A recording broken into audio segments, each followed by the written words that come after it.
Good morning विद्यार्थी मित्रांनो. आपण पाठीमागील तासिकेमध्ये जे काय असणार आहे देवाची कृपा या कवितेविषयी आपण असणारी जी काही कविता आपल्याला जी काही या 5वीच्या वर्गामध्ये वाचन आनंद म्हणून घेतलेली कविता आणि या कवितेची असणारी आपण माहिती पाहण्यास सुरुवात केलेली होती. त्यामध्ये आपण असणारा याचा पूर्वार्ध म्हणजे जे काही पूर्वार्ध म्हणजे सुरुवातीचा भाग हा आपण काय केला होता, अभ्यासलेला होता.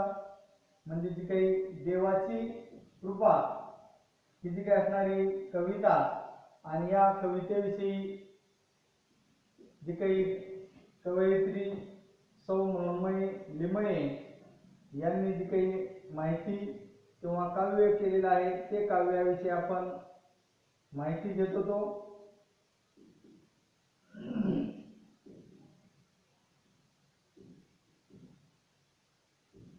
सौ मृण्मयी लिमये या कवयित्रीने आपल्याला या कवितेविषयी अशी छानशी प्रकारची माहिती तीही आपल्या या निसर्गातील असणाऱ्या या वातावरणाविषयी असणारी माहिती आपल्यापर्यंत पोहोचवण्याचं कार्य या असणाऱ्या कवयित्री सौ मृण्मयी लिमये यांनी आपल्यापर्यंत काय केले आहे, पोहोचवण्याचं काम केलेलं आहे.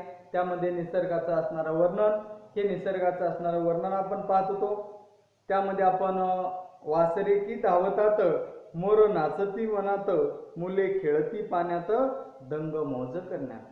म्हणजे आपण माहिती घेण्यास सुरुवात केली होती की जी काही वासरे काय करतात, इकडे तिकडे धावतायत का की त्या ठिकाणी काय झाला आहे, पाऊस सुरू झाला आहे आणि तो पाऊस सुरू होऊन त्या ठिकाणी असणाऱ्या जलाशयामध्ये त्या ठिकाणी भेटतोय, जलाशयासोबत त्या ठिकाणी हे करतोय. जलाशयामध्ये जे काही पावसाचे थेंब पडतात, जलाशयामधील असणारी जी काही लाल माती, ही लाल माती वाहायला सुरुवात त्या ठिकाणी कालवून त्या ठिकाणी व्हायला सुरुवात होती. ती कशा पद्धतीचे, तर ताल धरून आणि ती ताल धरून वाहत असताना वासरे इकडून तिकडे काय करतायत, धावतायत. मोर आपल्या त्या ठिकाणी काय करतात, नाचण्याचं काम करतायत. वनामध्ये मोरी त्या ठिकाणी काय करतायत, नाचत आहेत आणि त्या ठिकाणी मुले खेळती पाण्यात मौज दंग करण्यात. म्हणजे दंग मौज करण्यात दंग आहेत. म्हणजे त्या ठिकाणी ते विचार करत नाहीत. मोर नाचताना विचार करतोय का की या ठिकाणी काही आहे का, कोणी येईल का, पाऊस येतोय का, नाही येतोय का, काहीच नाही. मोर नाचण्यामध्ये त्या ठिकाणी मोर सुद्धा काय आहे, दंग आहे, गुंग आहे. आणि जी काही असणारे मुलं आहेत तर हे मुलं सुद्धा त्या ठिकाणी पाण्यामध्ये खेळण्यामध्ये काय झाले आहेत, गुंग झालेले आहेत. म्हणजे त्या ठिकाणी काय, तर गुंग होणे म्हणजे त्या ठिकाणी मग्न होणे. म्हणजे खेळण्यामध्ये ते आकाश आहेत तर मग्न झालेले आहेत किंवा त्याला दंग, गुंग किंवा अजून दंग, गुंग आणि मग्न म्हणजे त्या ठिकाणी काय झाले आहे, तर ते खेळण्यामध्ये एकदम मग्न झालेले आहेत आणि ते मग्न होऊन त्या ठिकाणी काय करतात, खेळतायत. म्हणजे मुलं जे आहेत, मग आपलं तर आपण स्वतःचं उदाहरण घ्या ना. आपण मुलं आहोत तर आपण पाऊस पडल्यानंतर आपल्याला त्या ठिकाणी काय आपली इच्छा होते की अरे आपण पावसामध्ये जावं, भिजावं, आपण खेळावं. मग आपल्याला त्या पावसाची खूप मौज वाटते, मजा वाटते, म्हणून आपण त्या ठिकाणी पावसात खेळतो. म्हणजे त्याच पद्धतीची ही मुले सुद्धा त्या ठिकाणी काय करतात, पावसामध्ये खेळत आहेत. जागोजागी सळसळ गेली दूर मरगळ, भिजे निसर्गाचे अंग, थेंब घेऊन या संगपा. जागोजागी सळसळ म्हणजे कोणत्याही ठिकाणी पाहिलं की सळसळ सळसळ आवाज येतोय, सळसळ पाणी वाहतंय. कोणत्याही ठिकाणी गेले की सळसळ म्हणजे आपण जे काही पाणी आहे तर ते सळसळ म्हणजे जागोजागी सळसळ गेली दूर मरगळ. मग त्या ठिकाणी काय म्हणतात, जी काही मरगळ आलेला आहे, आळस आलेला आहे, तर हा आळस त्या ठिकाणी काय झालाय, सर्वांचा त्या ठिकाणी संपलाय.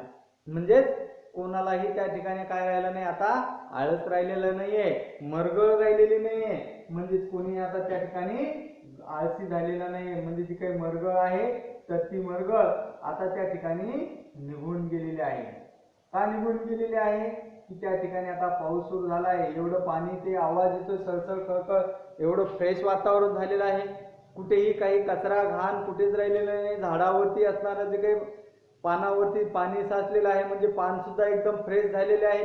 म्हणजे सर्व चकचकीत झालेलं आहे आणि हे सर्व चकचकीत झाल्यामुळे त्या ठिकाणी असणारी जी काही मरगळ आहे ही मरगळ त्या ठिकाणी काय झाली आहे, निघून गेलेली आहे. भिजे निसर्गाचे अंग थेंब घेऊन या संग पहा. मग त्या ठिकाणी भिजण्याचं काम या निसर्गाचा अंग करतंय. म्हणजे जे काही असणारा हा निसर्ग आहे, सृष्टी आहे, तर ही निसर्ग म्हणजेच सृष्टी आणि या निसर्गाचा अंग म्हणजे देह, तन, म्हणजे त्या ठिकाणी या निसर्गाचा असणारा देह त्या ठिकाणी या पावसाचा एक एक थेंब घेऊन त्या ठिकाणी काय करत आहे, तर स्वतःचं अंग भिजवत आहे. म्हणजेच थेंब घेऊन या संग, म्हणजे या पावसाचे थेंब घेऊन निसर्ग स्वतःचा अंग त्या ठिकाणी काय करतोय, भिजवतोय. म्हणजे स्वतःला त्या ठिकाणी स्वच्छ फ्रेश बनवण्याचं काम कोण करत आहे, तर हा असणारा निसर्ग. म्हणजेच या निसर्गानं हे असलं स्वतःला भिजवण्याचं काम. म्हणजे कारण का, की स्वतःला या आपल्या स्वतःमधील असणारी मरगळ घालवायची आहे. मग मरगळ घालवायची म्हणून त्या ठिकाणी आपण काय करतो, तर स्वच्छ राहण्याचा आपण काय करतो, दररोज आंघोळ करतो. मग काय आंघोळ करतो, की आपल्यामध्ये जो काही आपण रात्री झोपलो आहोत, तर झोपल्यामुळे आपल्यामध्ये आलेला आळस, हा आळस आपण दूर करावा, म्हणजे आपल्याला फ्रेश वाटावं. मग त्याच पद्धतीने निसर्ग पावसाचे एक एक थेंब घेऊन आपल्या अंगावर जी काही मरगळ झालेले आहे, तर ते मरगळ घालवण्यासाठी एक एक पावसाचा थेंब. पाऊस पडल्यावर आपण पहा की झाडं झुडपे जी आहेत, तर ही कशी चकचकीत दिसतात, एकदम फ्रेश ताजेतवाने. आणि जर पाऊस नसेल उन्हाळ्यामध्ये, याच्यामध्ये पहा झाडं आपल्याला एवढी ताजेतवाने फ्रेश दिसतात का, नाही. म्हणजे त्यावेळेस त्या झाडावरती मरगळ निर्माण झालेली असते. मग पावसाळ्यामध्ये ती मरगळ सर्व चकचकीत धुवून जाते. म्हणजे कसल्याही प्रकारची मरगळ राहत नाही, आळस राहत नाही. म्हणजे हे जे असणारे निसर्ग आहे, निसर्ग म्हणजे काय, तर जी काही असणारी सृष्टी, तर ही सृष्टी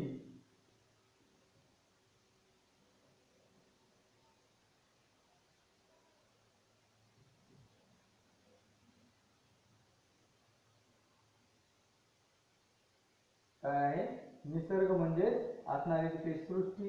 आणि ही सृष्टी त्या ठिकाणी काय करत आहे, तर आपलं स्वतःला भिजवण्याचं काम, स्वतःला फ्रेश बनवण्याचं काम हे निसर्ग त्या ठिकाणी करत आहे.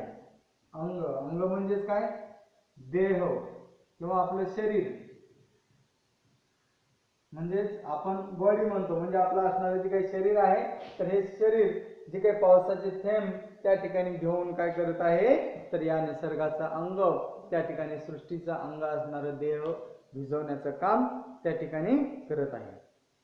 पहा, उन्हाळ्याचं हो उतार, निसर्गाचं ये बहर, आनंदाची की लहर, देवाजीची हो पाखर. पहा, मग उन्हाळ्यात काय होतोय, त्या ठिकाणी उतार होतोय. म्हणजे त्या ठिकाणी उन्हाळ्यामध्ये पाऊस राहतो का, हिरवळ एवढी पाहिजे तेवढी हिरवळ दिसते का, नाही दिसत. म्हणजे उन्हाळ्यामध्ये या उन्हाळा असणारा हा ऋतू, या उन्हाळ्या ऋतूमध्ये त्या ठिकाणी उतार होतोय. आणि निसर्गात त्या ठिकाणी बहर, म्हणजे त्या ठिकाणी काय, तर त्या ठिकाणी उन्हाळ्यामध्ये प्रत्येक झाडाला त्या ठिकाणी आपण बहर येतो. म्हणजेच काय होतंय, लहर, किंवा त्याला त्या ठिकाणी नवती फुटती म्हणतो आपण. काय, निसर्गात काय होतं, त्या ठिकाणी नवती म्हणजे नवीन पालवी फुटण्याचं काम त्या ठिकाणी काय होतं, येतंय. म्हणजे बहर म्हणजेच काय, पालवी, किंवा त्या ठिकाणी नवती असंही म्हणतो आपण.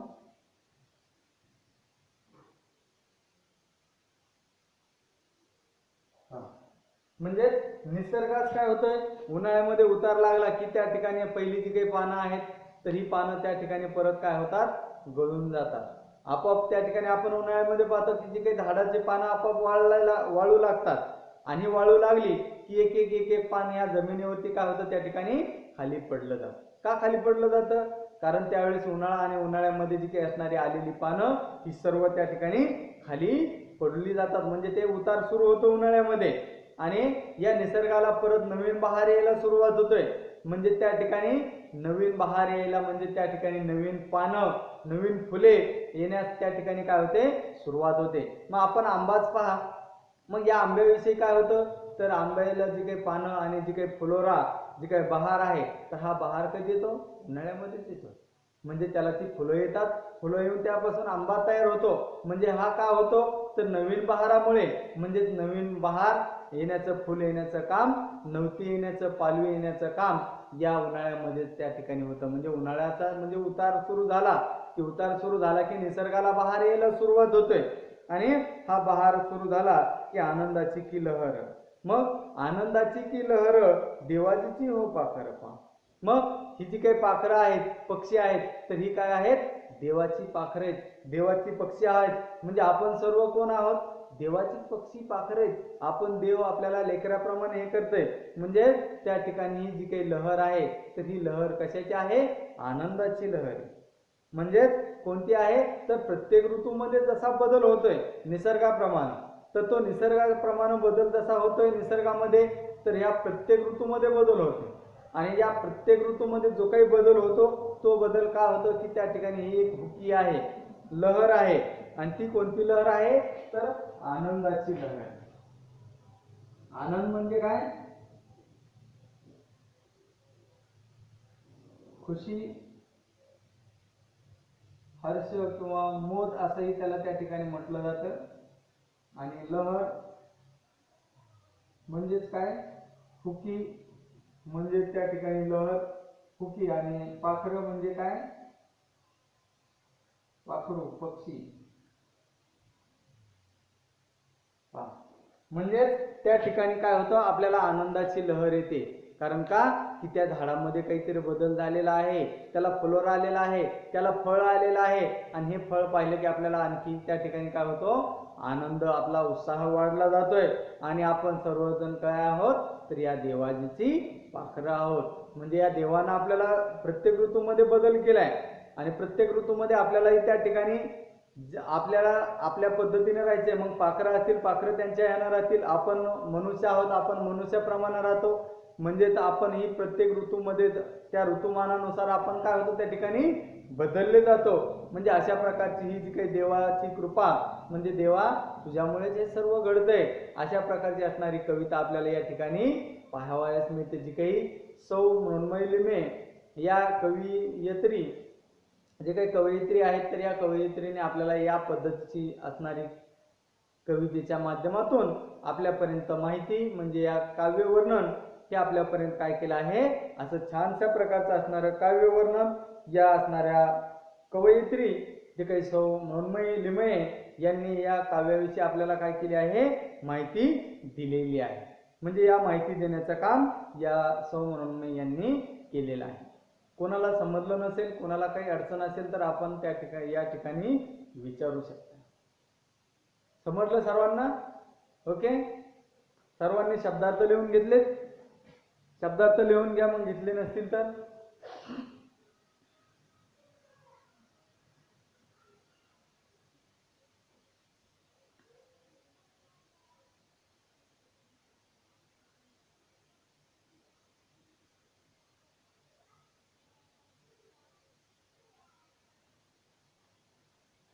झालं? पहा आता आपण काय करूया? जी काही असणारी कविता आहे, तर ही कविता काय करूया? एक वेळेस लिहून काढूया. बरोबर आहे? सर्वांनी आपल्या CW मध्ये ही कविता काय करायची आहे? लिहित चालायचंय. पहा,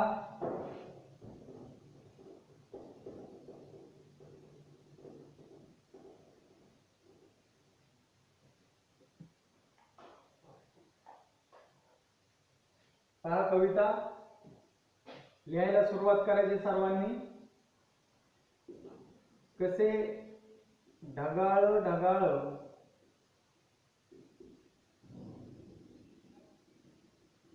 वातावरण, खट्याळ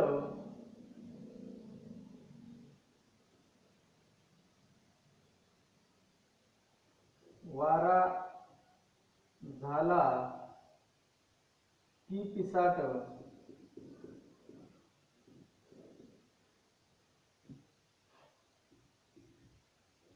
राणी धावतो सुसाट,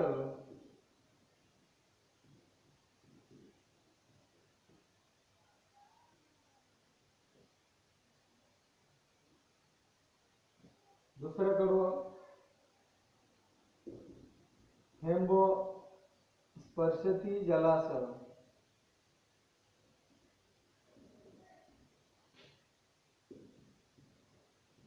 एक लाईन सोडून द्यायची आहे. नंतर दुसरं पॅराग्राफ म्हणजे दुसरं कडवं लिहायला सुरुवात करायची. थर थर ये पाण्यास माती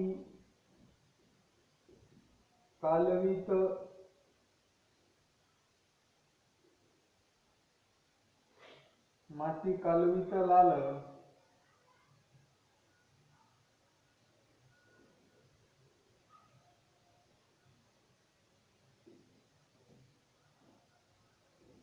वाहे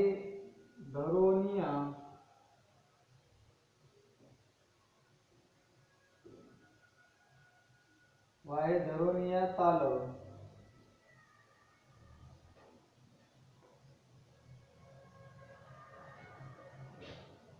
हा दुसरा वाचणारा पॅराग्राफ. तिसरा, वासरे की धावतात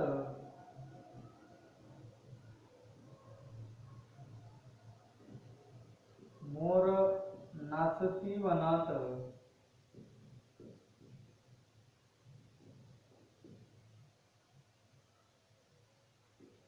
मुले खेळती पाण्यात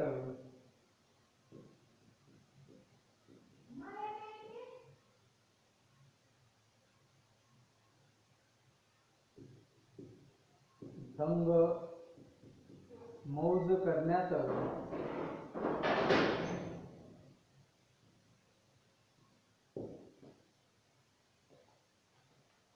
परत एक लाईन सोडून द्यायची आहे.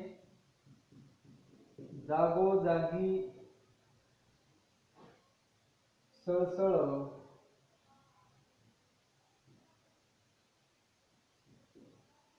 गेली दूर मरगळ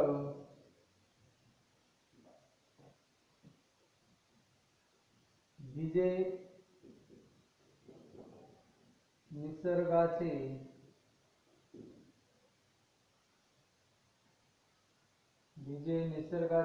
अंग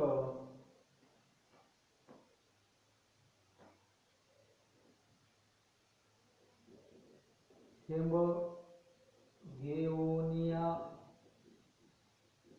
संग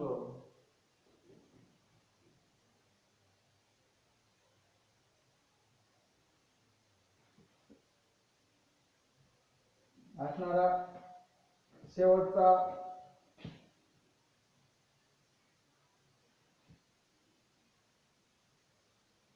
उन्हाळ्यात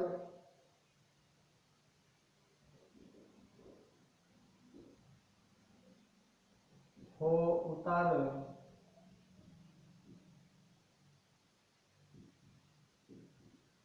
निसर्गास ये बहर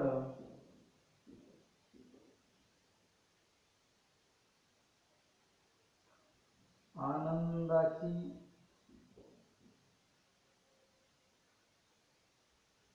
ही लहर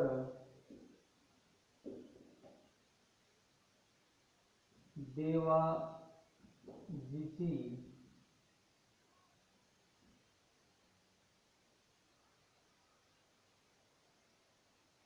हो पाखर.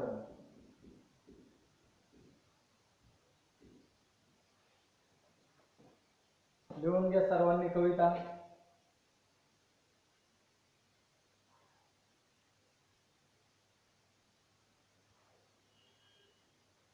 लक्षात येण्यासाठी काय करा, आपल्याला नंबर द्या या ठिकाणी.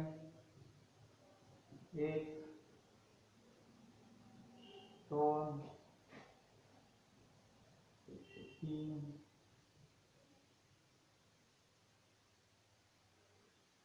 4 आणि 5.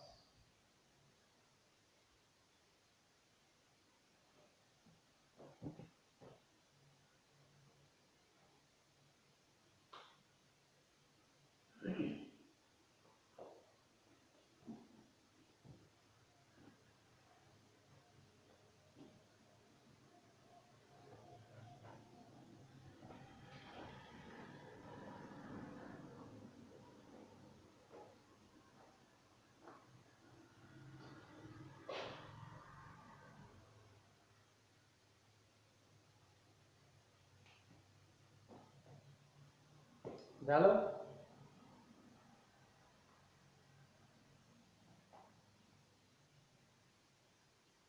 का आणखी मी प्रश्न देणार आहे आपल्याला उद्या येताना होमवर्क मध्ये कविता आणि असणारे प्रश्न त्यांची उत्तरे आपल्याला काय करायची आहेत उद्या येताना लिहून घेऊन यायची आहेत.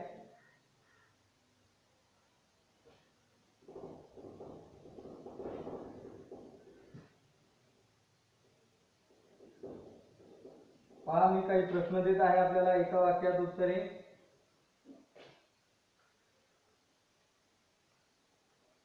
एका वाक्यात उत्तरे आपण काय करायचे लिहून घ्यायचे आहेत. त्यामधील 1 नंबर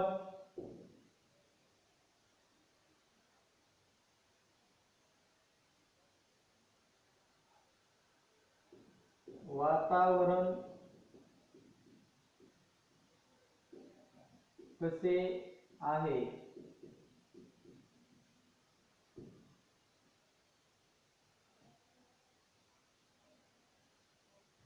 दुसरं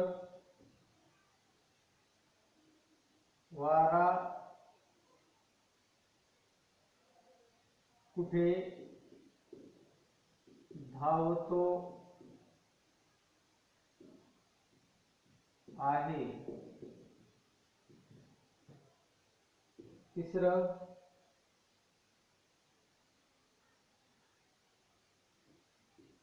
पाण्यास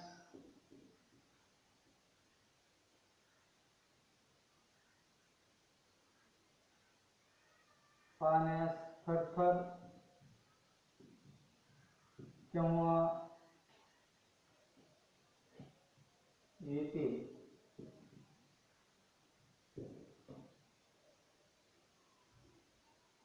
चार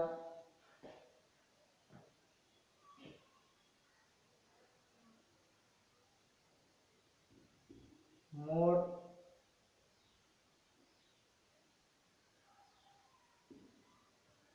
कोठे नाचतो.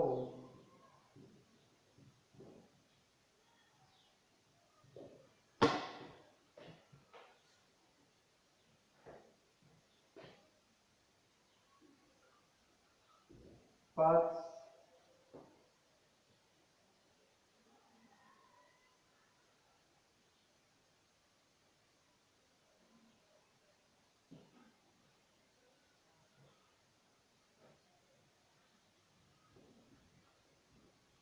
निसर्गाचे अंग केव्हा निसर्गाचे अंग कशाने भिजते.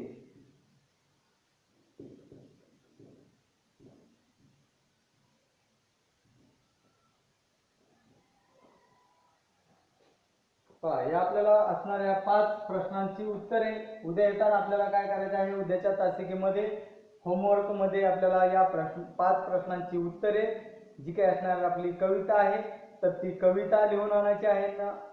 दुसरी गोष्ट म्हणजे आपण जे काही शब्दार्थ आपल्याला लिहून दिलेले आहेत तर ते शब्दार्थ प्रश्न यांची माहिती आपल्याला आपल्या या होमवर्क नोटबुक मध्ये काय करायचे आहे आपल्याला लिहून घ्यायचे आहे. त्यापूर्वी आपण असणारे 5 प्रश्न आपल्या CW मध्ये लिहून घ्या.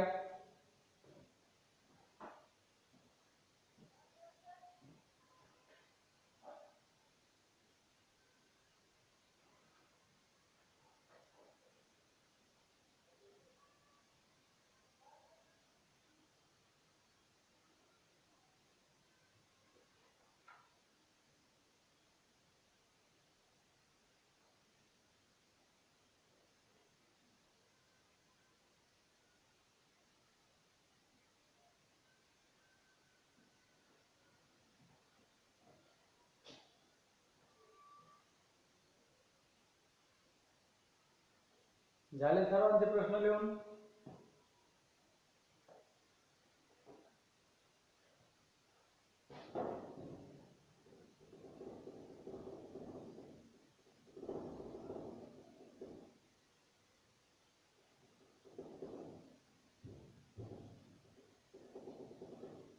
हा, जे काही देवाची म्हणजे देवाची असणारी कृपा या कवितेविषयी आज आपण माहिती घेतली आहे आणि याविषयी असणारे आपण प्रश्न आणि कविता ही काय केली आहे पाहिलं आहे।